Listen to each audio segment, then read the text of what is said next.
जय हिंद मित्रांनो, जर तुम्ही YCMOU म्हणजेच मुक्त विद्यापीठात नव्याने प्रवेश घेत असाल आणि तुमची नोंदणी प्रोसेस पूर्ण झालेली असेल, परंतु लॉग इन केल्यानंतर पुढे पर्सनल डिटेल्स भरताना या पेजवरील सर्व माहिती भरून सबमिट केल्यानंतर स्क्रीनवर दाखवल्याप्रमाणे असा एरर येत असेल, तर व्हिडिओमध्ये पुढे दाखवल्याप्रमाणे प्रोसेस करून तुम्ही तुमची ही अडचण दूर करू शकतात। सुरुवातीला लॉग इन केल्यानंतर तुम्ही तुमची आवश्यक व अनिवार्य माहिती पर्सनल डिटेल्स पेजवर पूर्णपणे भरावी आणि सबमिट करावी। जर सबमिट केल्यानंतर स्क्रीनवर दाखवल्याप्रमाणे ह्या स्वरूपाचा एरर आला तर ऑदर डिटेल्समध्ये नमूद केलेली माहितीपैकी आधार नंबर, ABC ID तसेच डेब ID व आधार कार्डवरील नाव एकदा तपासून पाहावे।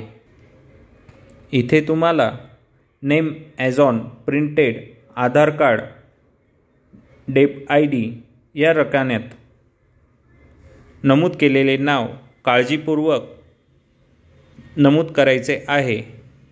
हे नाव तुमच्या आधार कार्ड, ABC ID किंवा डेब ID पोर्टलवरील असणे अनिवार्य आहे। हे नाव नमूद करताना तुम्हाला आधार कार्डवरील जसेच्या तसे किंवा ABC ID पोर्टलवरील किंवा डेब ID पोर्टलवरील नाव जसेच्या तसे येथे नमूद करायचे आहे। सुरुवातीला तुम्हाला आधार कार्डवरील नाव येथे जसेच्या तसे नमूद करायचे आहे। यात जर आधार कार्डवर कॅपिटल लेटरमध्ये तुमचे नाव असेल तर तुम्ही ते नाव जसेच्या तसे येथे नमूद करायचे आहे। आधार कार्डवरील नाव जसेच्या तसे येथे नमूद केल्यानंतर सबमिट करावे। सबमिट केल्यानंतर देखील पुन्हा ह्या स्वरूपाचा एरर आला तर पुन्हा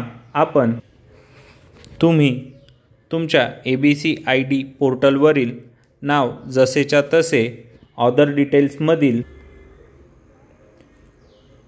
येथे नमूद करायचे आहे। ABC ID पोर्टलवरील आपले नाव येथे नमूद केल्यानंतर सदर माहिती सबमिट करावी।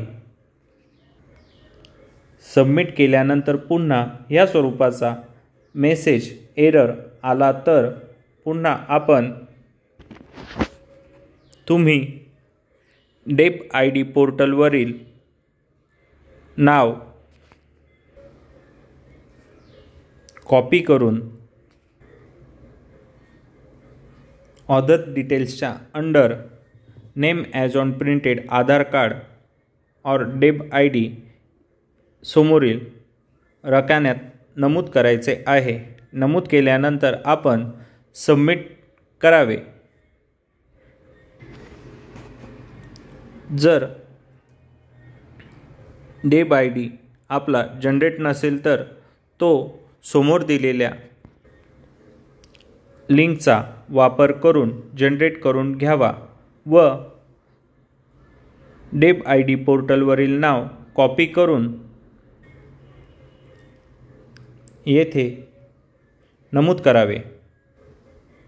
अशा प्रकारे कॉपी केलेले नाव येथे नमूद केल्यानंतर आपली माहिती सबमिट करावी।